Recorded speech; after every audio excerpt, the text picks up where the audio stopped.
BlackRock's iShares is bigger than its gold counterpart. Within 9 freaking months, it has become bigger, which is crazy if you think about it. And the inflows keep on coming in. They will not stop. And this is why Bitcoin continues to get bigger and stronger, and why everyone needs to load up. Because once we hit 6 figures and go beyond, we may never see 5 figures again. After this cycle, I'm not so sure we're going to have a crypto winter. All previous cycles, as much as people hate it, going through a crypto winter, it was a really good way for people to actually accumulate once again, right? You have a reset, you could buy cheap Bitcoin once again, but seeing how high Bitcoin is now and how much higher it will be at by the end of this cycle, you kind of wish it could go down 80% again so that we can grab some more cheap Bitcoin, right? But if it doesn't, because of a super cycle and because of these ETFs, or because countries now FOMO into it because it becomes a strategic reserve, man, it's going to be really tough. This may be the last opportunity to grab some cheap Bitcoin, even though it's not cheap, but it's going to be cheaper compared to the future. Because, man, these ETFs, they just will not stop. Hundreds of millions every single day. Yesterday was actually a tame day, 510 million. That's considered a tame day.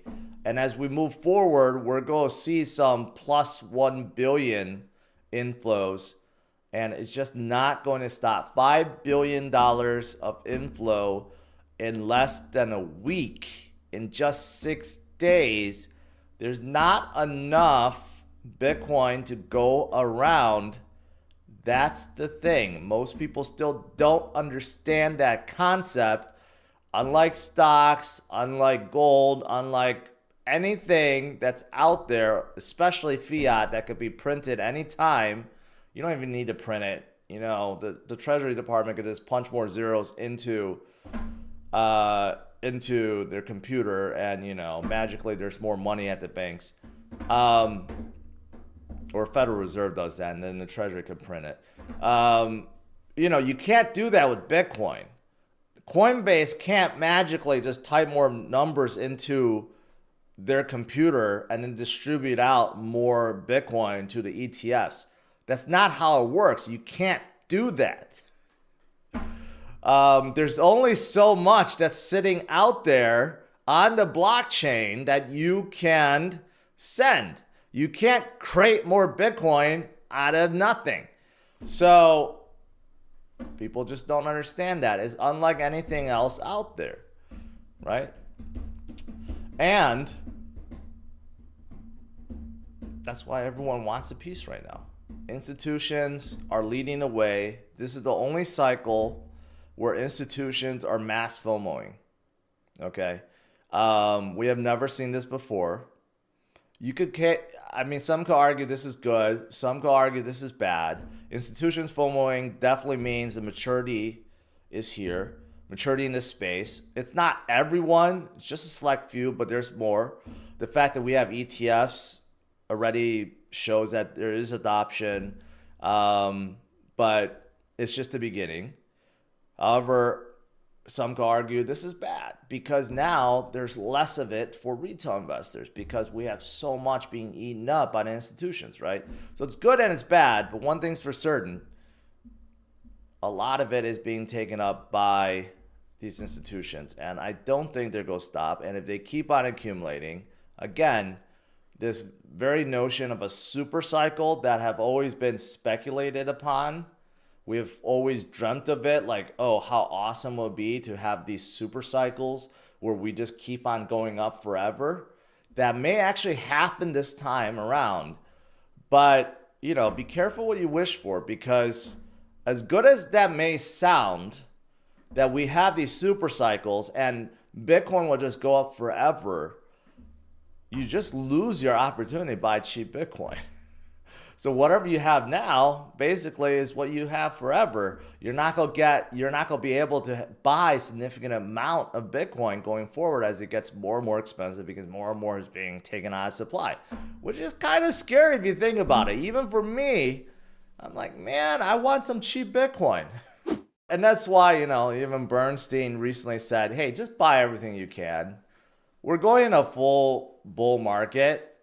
Buy everything you can, because when the FOMO hits, everything's just going to start skyrocketing to the moon, and it's going to get quite crazy. So yeah, that's going to come.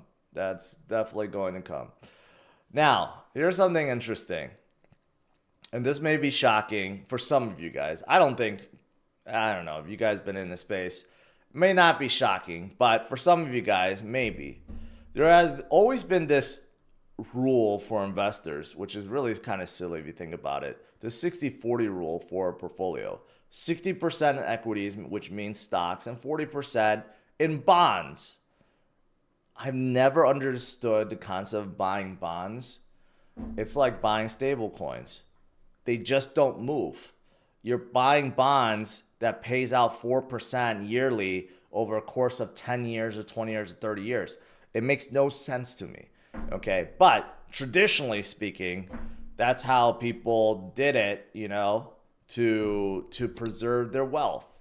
But most people that's doing this have no wealth. So they're just like preserving nothing. They're not gaining anything from their investments. But what if you replaced that 40% of bonds with Bitcoin? A little bit of it or all of it.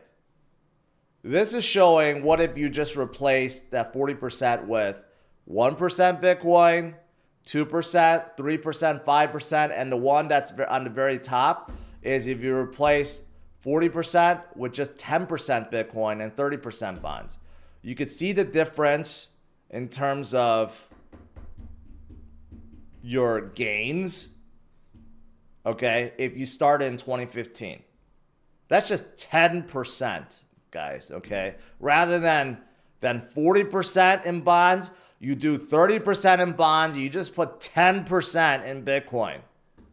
Now, what if you put 40% in Bitcoin? That's what it looks like, right? So this is why it's so silly. This is why it's so silly. Even if you replace the 40% in bonds and gold, and then you compare it to Bitcoin, it would still look the same. There's nothing that outperforms Bitcoin.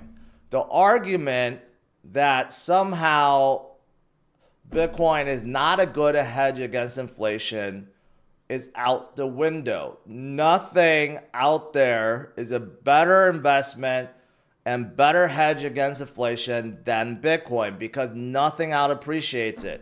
Nothing. Over a course of 5 years or 10 years, it's ridiculous. The gap widens so much, it's utterly ridiculous to compare to anything else out there, especially to traditional assets like gold, for example, or bonds.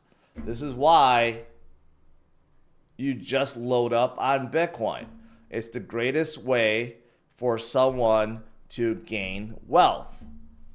It's that simple. It's not magic. You just load up on Bitcoin. This is why I don't understand why so many do not still understand this concept.